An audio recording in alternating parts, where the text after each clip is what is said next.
All right, turn your Bibles tonight to the book of Romans, chapter 5.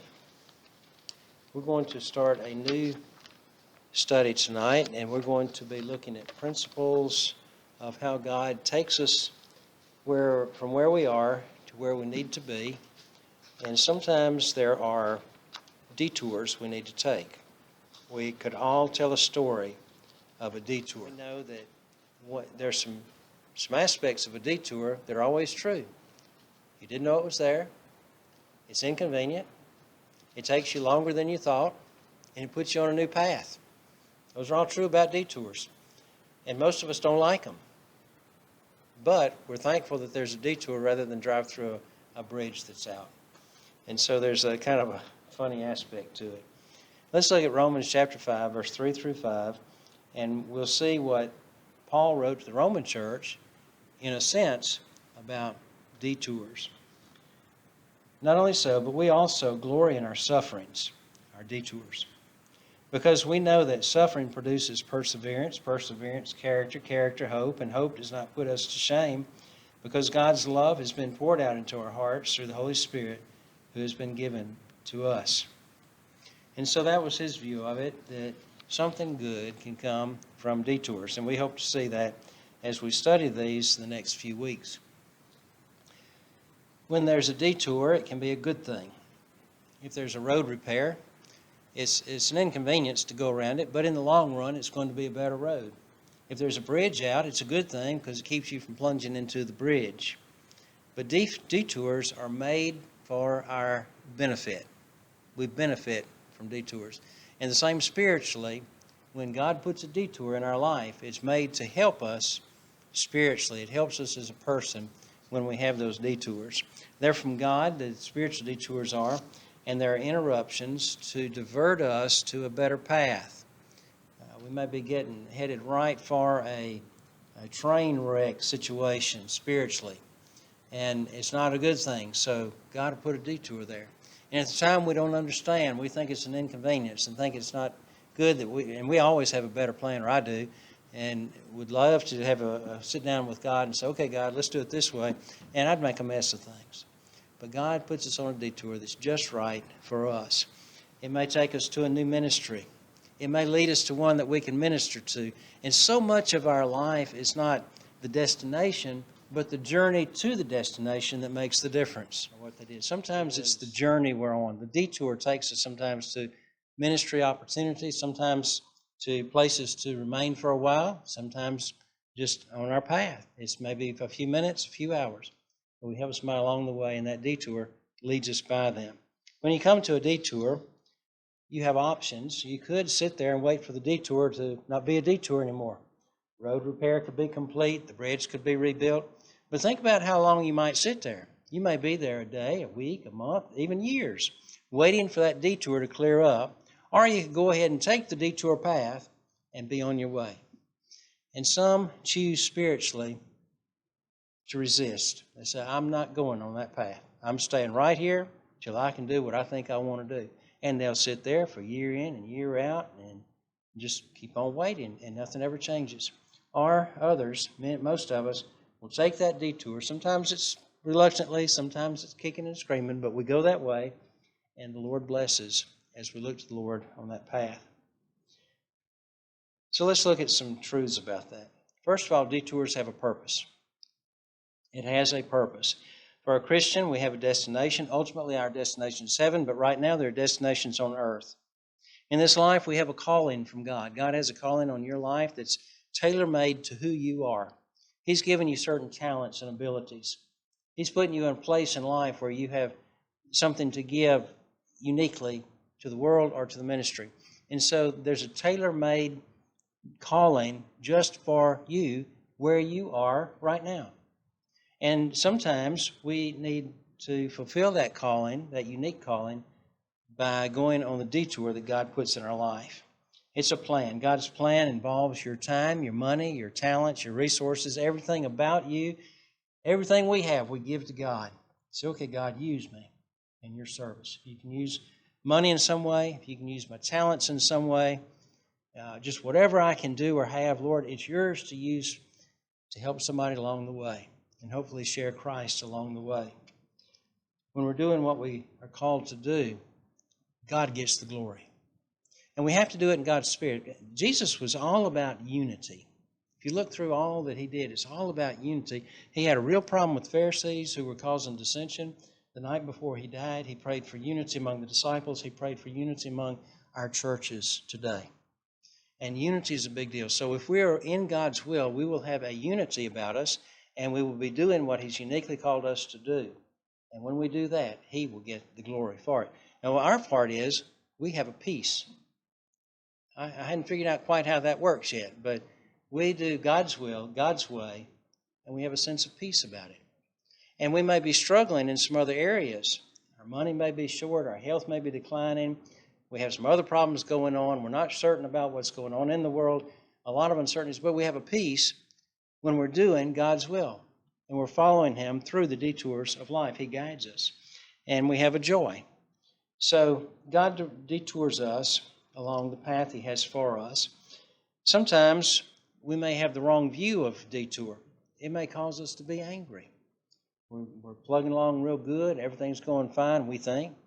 And suddenly, God jerks us up. Remember Philip? He was at a revival in Samaria, and people were responding, and everything was great, and it was going on for just really blowing and going revival. And God says, Philip, I want you to go down to a desert road. Okay. What do you want me to do there? Oh, no, go down there. He had to leave that revival that was going on and people being saved, and it was exciting, to really a destination God didn't really tell him where. He knew he was supposed to go south and on that road. And when he was on that road, he met the Ethiopian, the eunuch, going to Ethiopia, and was able to share Christ with him, and he was saved. And history, I think tradition, tells us that Ethiopia became a Christian nation probably because of this encounter. And Philip didn't know that was going to happen, the end result. He didn't know why he had to leave that meeting. And we think, well, everything's going good. Why do we have to quit? And maybe God has something even greater for us. That was a detour in his life. And then he went on to other places and had some success in other areas too. And so God was leading him. When we only look at how the detour changes our lives or changes our plans, which is even worse, sometimes we get angry. It may be at God or toward the world, directed to others, and we may get bitter, we may become impatient, and we may even have doubt spiritually. That's when we question, God's calling me somewhere else, and I don't want to go. It can lead to that. The goal of the detour is to help us grow spiritually. So, what can you learn from this experience? I've been reflecting back on my path to Emmanuel Baptist Church. Started in 1976. And I finally, it started before that. It started when I was a child. And then when I was a teenager. Then when I was in college, I finally responded and told the Lord yes. I could have responded when I was a child. It would have been a lot smoother. But I didn't. I didn't think I could. And as a teenager, I didn't think I could. In college, I didn't think I could either, but I knew that was my only choice. And I finally responded. God worked in my life in a lot of ways. I've been to, 6 or 7 different churches. Some of them were, I wanted to leave and just waiting for an opportunity. Others were going great. The church I came from was going great. My assignment was to grow the church. I grew the church, or the Lord grew it under my leadership. We were reaching the community. I was the community pastor. I could go to anybody in that community, and they knew me, and they respected me, and we had a good relationship. And all of a sudden, the search committee, Earl, I think, was the one that did it. Weren't you chairman of that committee? Poor Earl. You'll never do that again. No, you will if the Lord calls you to. He called me up one night. We were having Bible school and having a great time, and my phone rings. And so it's from Earl, and if I get it right, I'll try to. It said something along the line of, I represent the search committee from Emmanuel Baptist Church in Cleveland, Mississippi, and we're looking at your name or your resume, and we'd like you to pray about it, and we're going to call you back in a week. So Ann came in later that night and said, a search committee called, and what a novel idea. They want us to pray about it. You're the only chairman of a search committee that ever said that we ought to pray. That got my attention. A church that wants to pray. That's what it's about. And so the Lord used some detours in my life. Some hurtful, some fun, some exciting, some a lot of unknowns, a lot of detours. And here I am. There may be another detour. I may have enough years left for the Lord to put another detour in my life. I don't know. But I'm prepared. Every church I've ever gone to, I've always thought, this is where I'm going to die. I'll stay here till I die. But then the Lord puts me somewhere else. Detours in our life. Think back in your life, where your spiritual journey. You started off and the Lord was dealing with you as a child. You may have resisted it for a little bit. You may not have. You may have accepted Jesus right away. And then along the way, it was you wanted to do this, and the Lord said no. Or you wanted to do this, and the Lord said, I'd rather you do this. And there are detours along the way to get where you are right now at Emmanuel Baptist Church. It's no accident that you're here and not at another church. It's the Lord is directing your life for His glory. So what can we learn from the experience? Is there ministry that needs to be done as we go on that detour? And most of the time there is. When we respond negatively, we'll have setbacks spiritually. And we may need some more roadblocks to kind of get us back where we need to be. And so we need to be careful about that.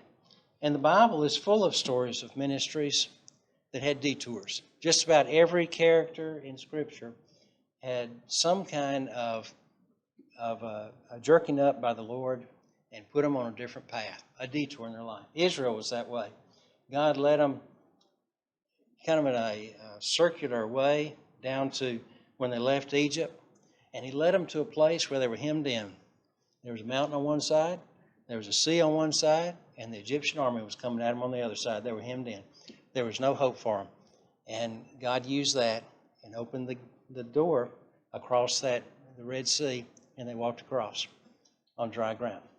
And then He got over, and there were bitter waters, and they didn't have food to eat, and they wanted other food.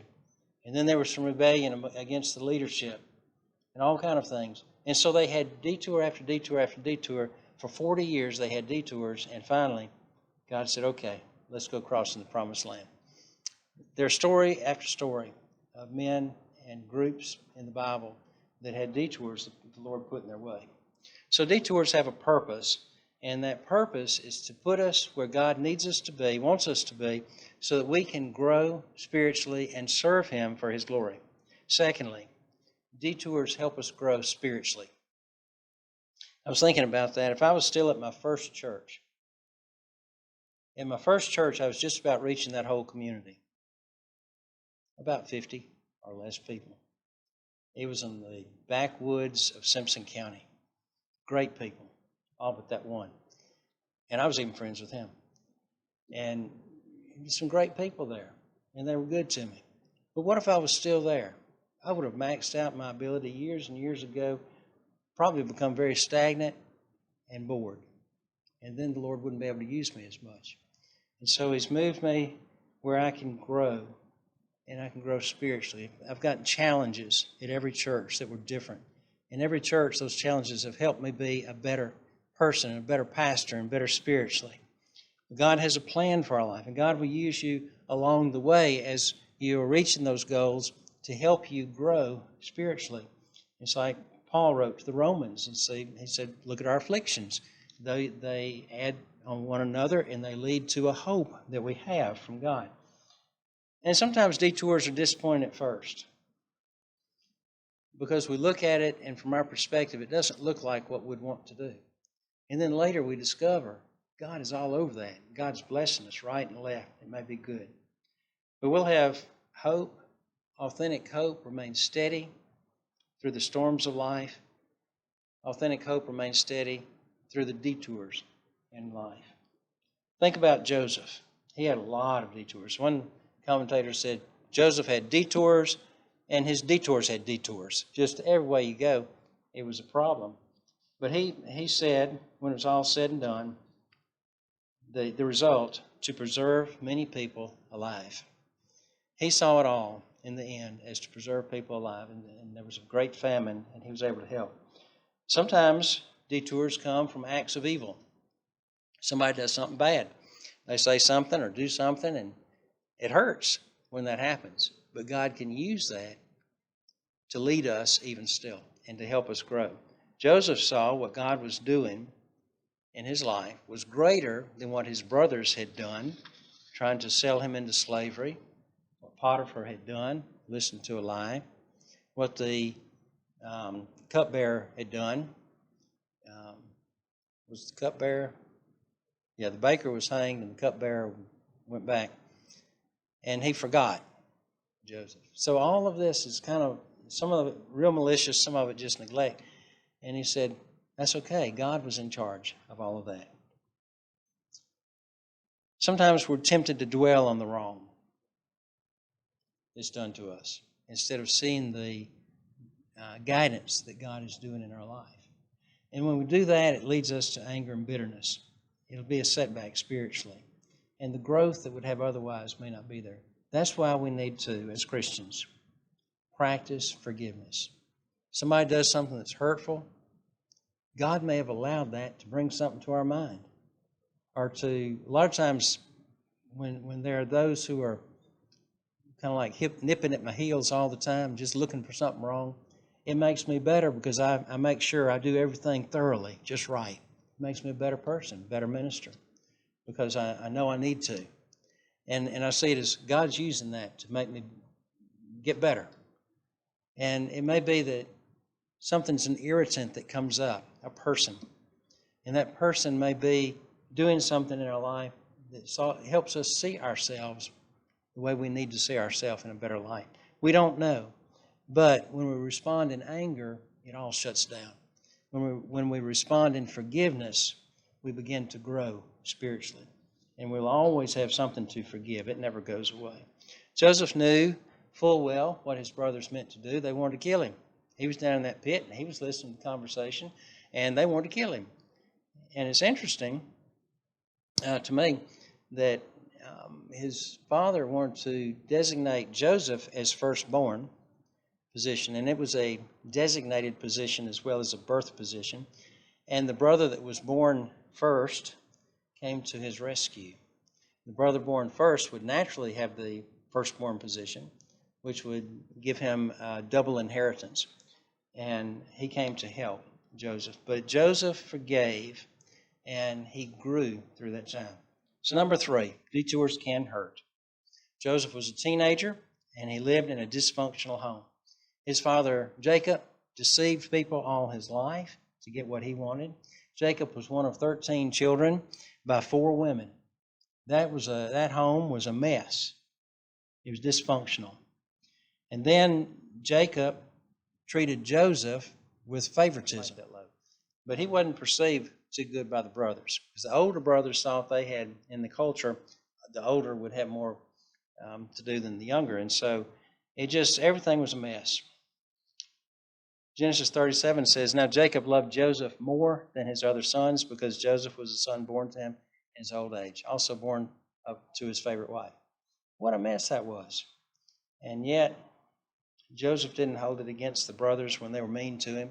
He gave him a coat of many colors. This was a coat of almost royalty, not quite, but it was a coat that designated position that he was going to give him the firstborn position, more inheritance.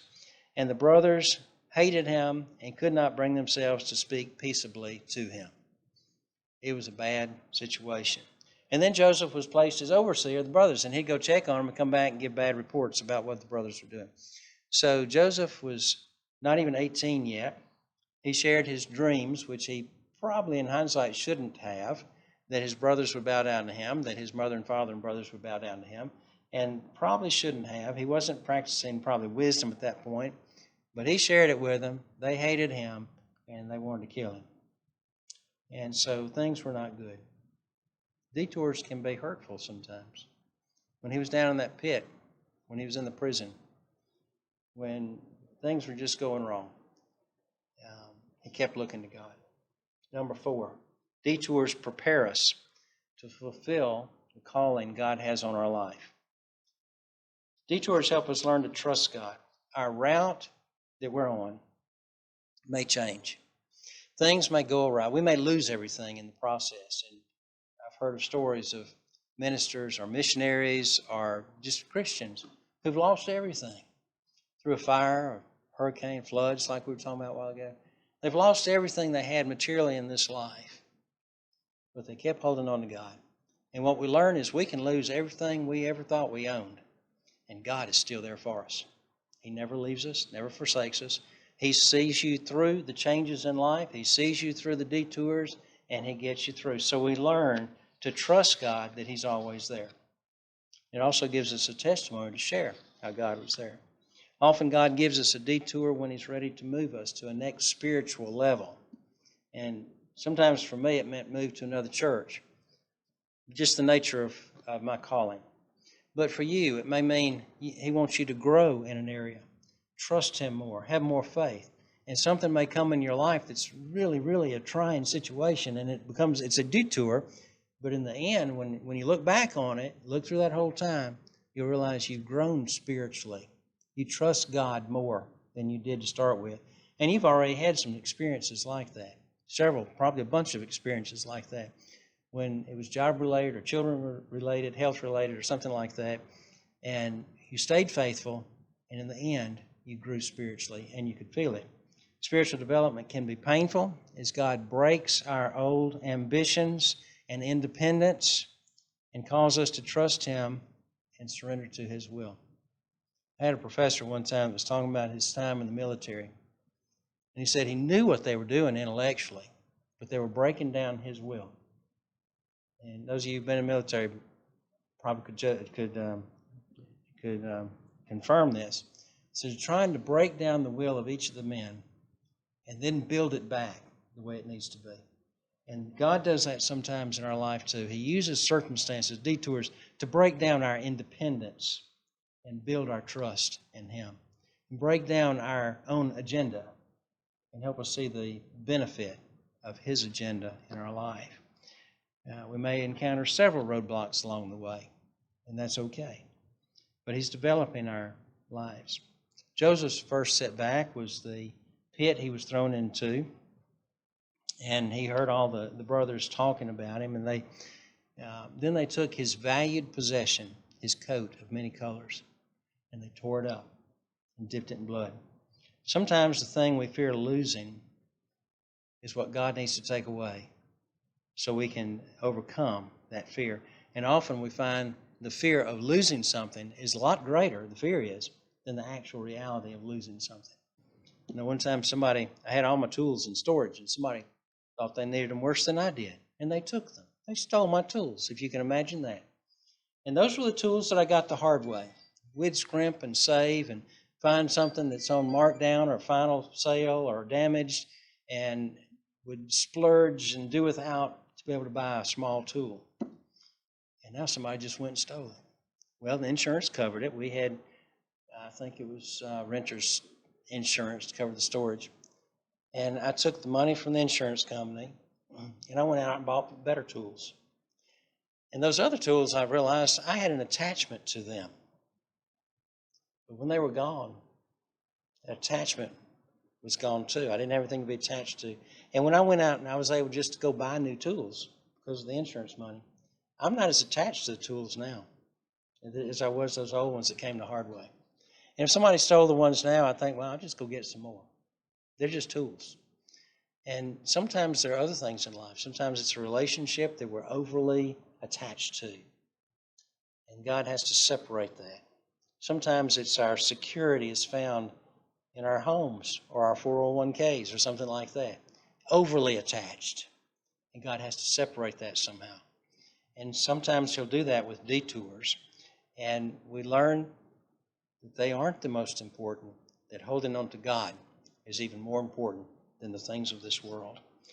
Joseph hit bottom, and he no longer had his favorite possession. He had to learn that by things being out of control, he was a control person. Obviously, he was one of the greatest administrators ever, probably. And so he was a control person. And he had to go through a completely out of control situation to learn to trust God to be in control in his life. And sometimes that happens. So Joseph's story ends up good, but there are a lot of roadblocks along the way that we can identify with in some way or another and know that when that section of life is over, that period of life is over, we can be closer to God. So make yourself available to God. Are you available now? Have you given God the reins of your life? Have you said, God, you can have every single area of my life, and I'm going to use it for you? Or are you still holding on to certain areas of your life or certain aspects of life and not really giving that over to God? Now, how do you give it over to God? It's what are your talents? What do you like to do? Are you using that as a ministry to reach people? And I like to do woodwork. Well, I use that some ways to as maybe gifts or maybe to help somebody in a way that builds the relationship. There's some other things that I like to do, and I've prayed about ways to use what I like to do that helps me build relationships to share Christ. Whatever you can do, whatever ability you have, can be used for Christ as a witnessing situation, as an encouraging situation, and to help build relationships. So realize that what you have is for helping others. Secondly, forgive. Constantly be forgiving. Learn to forgive immediately. Recognize that when you're hurt, have hurt feelings, somebody said or did something, learn to forgive immediately. Change to a new reality. If they've really disappointed you, learn to forgive. That is, turn loose of trying to get even. Just accept that now you know a little bit more about that person. If they let you down, well, that's what they're prone to do. So I'm going to love them right on. And learn to forgive. The faster you forgive, the easier it is. Number 3, God has a plan for you. Don't forget that. You're not in charge, God is. He has a plan for your life. And God knows what He's doing. Well, that's a lot. We're going to be looking at some more aspects of roadblocks in the next few weeks. But think about your life with the Lord. Think about your journey this week. And look back and see where it must have been God that opened that door that led you in this way or that way. Open the door to a job. Open the door for you to meeting each other. Open the door for you coming here. It must have been God. And start seeing in your life all the places where God was there to lead you through. Ask Him to show it to you. When you're praying, say, Lord, show me those places so I can praise you even more.